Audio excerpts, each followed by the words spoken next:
Assalamualaikum warahmatullahi wabarakatuh. Saya Mutia Adriani Hutagalung dari kelas 3D Ilmu Komunikasi Universitas Malaysia Saleh. Nah, baik di sini saya akan menjawab 5 soal dari tugas final mata kuliah Perkembangan Teknologi Komunikasi. Soal pertama, sebutkan pengertian teknologi komunikasi.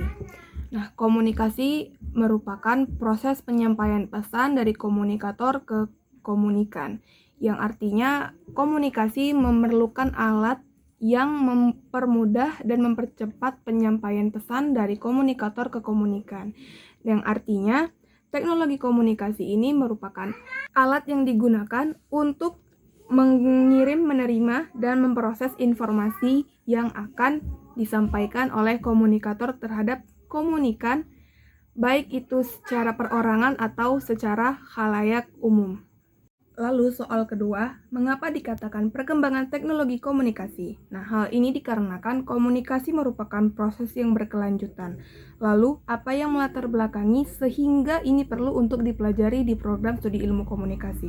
Nah, karena komunikasi membutuhkan satu alat atau saluran yang mempermudah penyampaian informasi, maka diperlukan teknologi komunikasi ini, yang mana sebagai seorang komunikator kita harus tahu alat-alat apa saja yang digunakan untuk memudahkan kita menyampaikan informasi. Soal ketiga yaitu apa saja penerapan teknologi komunikasi di bidang kesehatan. Yang pertama, memudahkan akses layanan kesehatan. Hadirnya teknologi memudahkan bagi pasien terutama dalam mengakses informasi dan pelayanan kesehatan. Lalu yang kedua, mengubah pola juru medis untuk mengetahui riwayat penyakit pasien. Saat ini di dalam dunia kesehatan sudah ada yang namanya smart card yang dapat digunakan juru medis untuk mengetahui riwayat penyakit pasien yang datang ke rumah sakit. Artinya, kartu tersebut mampu membantu juru medis mengetahui riwayat penyakit apa yang sedang dialami oleh pasien tersebut secara otomatis dengan cara melihat smart card yang ada pada pasien tersebut.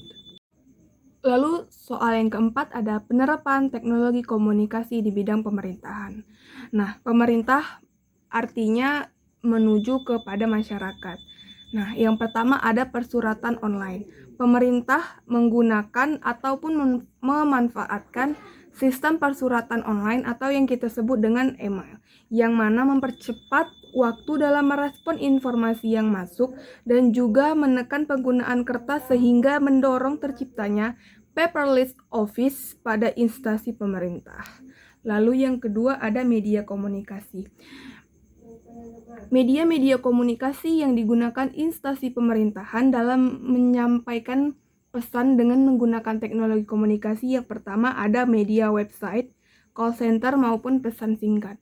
Namun untuk media tersebut ada juga menggunakan media elektronik yang dimana instansi pemerintahan mendirikan sebuah televisi Republik Indonesia atau yang sekarang kita sebut dengan TVRI, yang mana di TVRI ini menyampaikan pesan-pesan singkat ataupun peraturan-peraturan perundang-undangan yang baru saja dibuat oleh pemerintah lalu disiarkan melalui TV Nasional Republik Indonesia. Yang kelima, aktivitas positif dan negatif apa saja yang terjadi di era teknologi komunikasi ini. Nah, yang pertama, aktivitas positif yang pertama yaitu memudahkan seseorang untuk menyampaikan ataupun menerima informasi. Tidak hanya untuk perorangan saja, aktivitas positif ini bisa memudahkan bagi masyarakat umum, instansi pemerintahan, anak sekolah, mahasiswa, dan para pebisnis-pebisnis lainnya. Lalu dampak positif yang kedua yaitu mempersingkat waktu.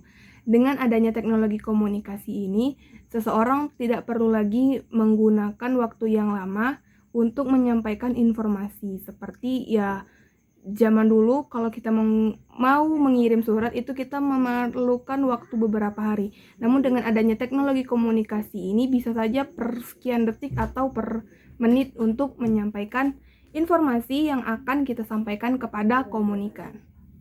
Nah, untuk dampak negatif tersendiri dari teknologi komunikasi ini yaitu munculnya berita-berita hoax yang tersebar di media sosial maupun di televisi. Nah, untuk berita hoax ini bisa saja masuk di bagian ataupun di bidang pemerintahan, kesehatan, pendidikan, dan lain sebagainya. Lalu yang kedua dari dampak negatif teknologi komunikasi yaitu adanya cyberbullying. Cyberbullying ini marak terjadi di media sosial ya, khususnya di komentar-komentar postingan seseorang ataupun suatu kelompok yang mereka share di dunia maya. Sekian dari saya. Assalamualaikum warahmatullahi wabarakatuh.